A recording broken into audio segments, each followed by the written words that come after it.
অনেকেই আমাকে জিজ্ঞাসা করেন, ডায়াবেটিক পেশেন্টরা স্পেসিফিক্যালি, বা যাদের ডায়াবেটিসের সাথে কিডনিও এফেক্ট করেছে, তারা জিজ্ঞাসা করেন আর্টিফিশিয়াল সুইটনার কি ইউজ করা ভালো। তো যখন চিনি ছেড়ে দেওয়াই হচ্ছে, চিনির পরিবর্তে অন্য কিছু ইউজ করা অ্যাজ সাচ ভালো নয়। তবে যদি মাঙ্ক ফ্রুট বা স্টিভিয়া ইউজ করেন, এগুলো ন্যাচারালি তৈরি হয়, তো সেক্ষেত্রে এগুলো খুব একটা ক্ষতিকারক নয়। তবে দেখা গেছে অনেকেই এই প্রশ্নটা করেন যে আর্টিফিশিয়াল সুইটনার যেগুলো আর্টিফিশিয়ালি তৈরি করা হচ্ছে, অ্যাসপার্টেম, সুক্রালোজ, এগুলো কতটা স্বাস্থ্যকর। তো সেক্ষেত্রে বলবো এগুলো অবশ্যই ইন মডারেশন ইউজ করুন, কিন্তু ডিরেক্টলি এগুলো কিডনিকে কোনো ড্যামেজ করে না।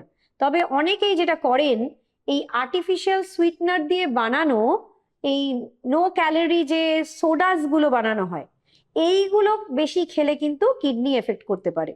তো ইনডিরেক্টলি কিডনিকে এফেক্ট করতে পারে। যদি এই সোডা খাওয়া বন্ধ করে দেন, মাঝে মধ্যে একটু আর্টিফিশিয়াল সুইটনার দিয়ে কোনো মিষ্টি খাবার, ডেজার্ট খান রেগুলার না হলে, তাহলে এগুলো কিন্তু ডিরেক্ট কিডনিকে কোনোভাবে এফেক্ট করছে না।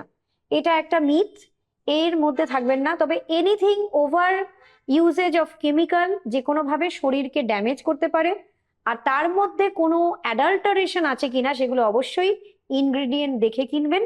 আশা করা যায় সুস্থ থাকবেন, ভালোই থাকবেন। নমস্কার।